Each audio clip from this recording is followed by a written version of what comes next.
What do 7 million North Americans have in common? In the last 12 months, they were all victims of identity theft. In 2003, two independent studies showed that approximately 7 million North Americans had become a victim of identity theft in the previous year. That represents 19,000 victims per day, 800 per hour, and 13 per minute. Certainly, a study that is 13 years old doesn't even begin to reflect the problems that we're facing today. While Canadians have certainly benefited from the information explosion, they've also become at much greater risk to identity theft. What's worse, each case of identity theft takes approximately 600 stress-filled hours to repair. So what is identity theft? Identity theft is when a thief steals your personal information, for example, your social insurance number, your passport, driver's license, credit card information for personal gain. There are two major ways that identity thieves can get a hold of your personal information. One is online and the other is offline. First, we're going to talk about online. We all have our personal computers, but so do the cyber thieves. And here's the top 5 ways that they try to gain your personal information for their personal gain online. Number 1 is phishing. Phishing is when you receive fake texts or emails requesting your personal information. Spoofing is number 2.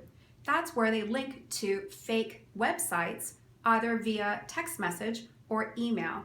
Number 3 is fake job advertisements to obtain your personal information. Number 4 is fake apps. And number 5 is through surfing social media networks like Facebook, LinkedIn, and dating websites. These are all ways that the thieves can use to try and obtain your personal information. Next, we're going to talk about ways thieves will try to obtain your information offline. Don't let your guard down. ID thieves also use offline methods to try and steal your personal information. The top 2 ways are dumpster diving and phone calling. Through dumpster diving, they'll try and get discarded computers and USB sticks with your personal information. And when they call, they'll masquerade as trusted officials or credit collection agencies to try and get your credit card information. How do you know if you've been a victim of identity theft? Well, you may have been denied credit or employment for no apparent reason. You may have received calls or letters stating that you've been approved or denied for credit by a creditor for which you've never applied.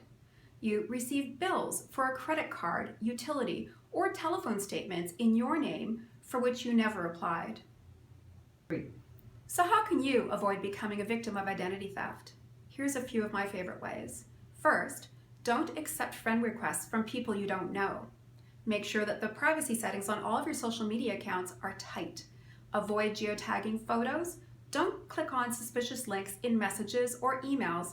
Frequently delete your browsing history. Don't do personal banking on public computers or public Wi-Fi networks. If someone calls, don't give out your personal information. Always shred sensitive documents prior to discarding them. Always check your credit card statements on a monthly basis. Report lost or stolen credit cards, social insurance, or passports immediately. Always check your credit report on an annual basis. That can be done at equifax.ca or transunion.ca. Thank you for watching, and please comment with your social insurance number, driver's license, and passport number in the comment section below. No, I'm just kidding. Weren't you listening?